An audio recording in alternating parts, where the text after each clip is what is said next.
Okay, Joshua Hernandez writes, Dear Mr. Coulombe, I have come across accounts which claim that George Washington called for a Catholic priest on his deathbed and was received into the church moments before his death. Are these merely pious legends that came about at a later date, or do they have any basis in contemporary historical accounts of the time? If so, how likely is it that these accounts are true? And what exactly would have brought about this wholly unexpected conversion? Did Washington manifest any signs of Catholic belief or sympathy during his life which may have foreshadowed this 11th hour reception into the bosom of the Church? Well, let's answer in reverse. Yeah, there's some signs that he had an interest in Catholicism. He had a picture or two of the Blessed Virgin Mary at Mount Vernon, which was very unusual for someone of his time and place. Wow, yeah. The story of his conversion comes to us from Jesuits. And apparently in the annals of the Maryland province of the House of the Society of Jesus, Father Neal is recorded as having been rowed across the Potomac from their house in Maryland to Mount Vernon. And as he put it, I received the great man. And that's dated the day of Washington's death.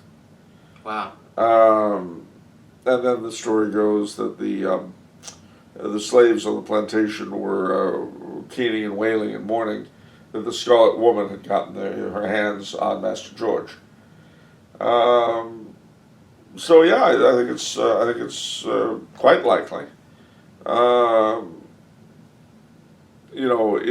What this would mean. I know that people of an Americanist tinge have often used this as proof somehow that the American Revolution was really something Catholic and so on and so forth. Ladies and gentlemen, Adam Weishaupt, who was the founder of the Illuminati, came into the church on his deathbed. The great New York criminal and mafioso Dutch Schultz came into the church on his deathbed. Coming into the church does not baptize everything you've done. But I will hearken back to one of the episodes where you said that George Washington was the president who most greatly embodied Catholic principles. In a lot of ways, and it was also, like, one of the things he did when he first took over the Continental Army was he abolished Guy Fawkes Day. Ooh. Pope Night.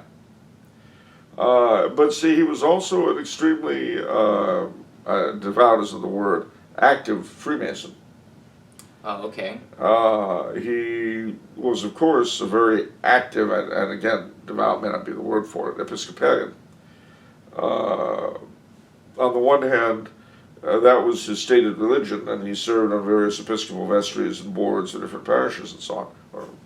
But by the same token, at least according to the tour guide at the George Washington Masonic Museum in Alexandria, he was never known to receive communion.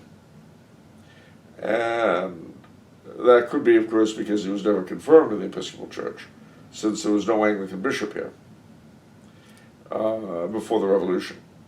The other thing too is that and in their rules in those days, you had, just like with us then, you had to be confirmed before you could receive communion.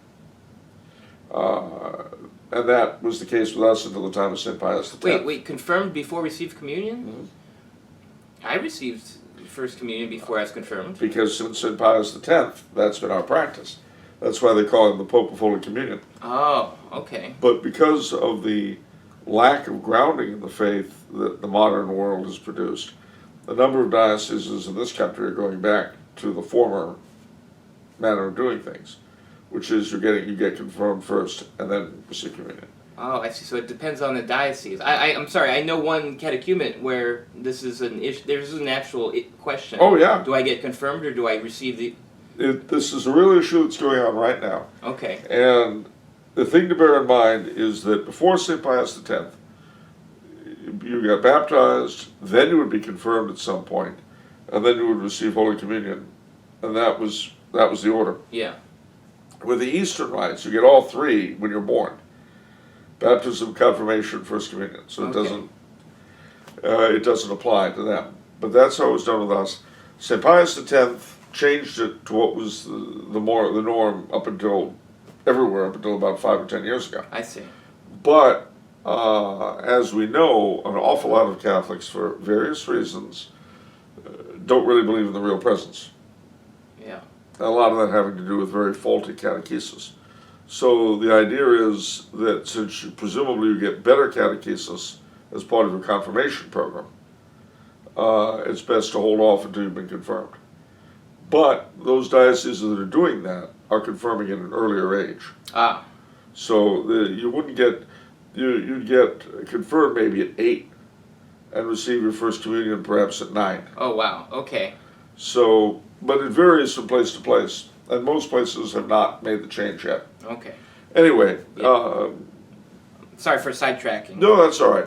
So at any rate, with Washington, so the same docent at the museum informed me that wonderful picture you may have seen of George Washington kneeling in prayer at Valley Forge. Wow. Oh, this is an image that was big in my youth. Oh, okay. See, we had the religion of the country. You guys didn't have nothing. We knew how to worship our nation. Render divine honors to the emperor. We knew how to do that. Anyway, wait a minute. Disregard. Anyway, so you would see these wonderful pictures, sometimes in stained glass, by the way. I've seen them in churches, of George Washington kneeling in prayer at Valley Forge. According to the docent at the museum, that never happened. The scene is totally fabricated. He said it's right up there with George Washington chopping down the cherry tree. Ah. Yeah, indeed. So, I mean, as might be expected, the father of our country has been the source of a great deal of myth and so on and so forth. But nevertheless, this particular tale of his conversion I believe to be true. But I also believe that doesn't really have any effect on the nature of the American Revolution itself. At least we can feel better about it, I guess, right? I don't know. Or at least better about George Washington. Yeah, sure. I mean, I hope it's true. I hope he saved his soul. I mean, he was a very remarkable person. You must understand that as a French Canadian, I've got a little bit of animus toward him, because he started the French-Indian War. Ah, yeah. Which morphed into the 7 Years' War, which resulted in Canada being conquered by the English. So, I don't know how I feel. Okay. It's like rosé, you know, the wine for the non-committal. It's not red, it's not one. Never mind, go on.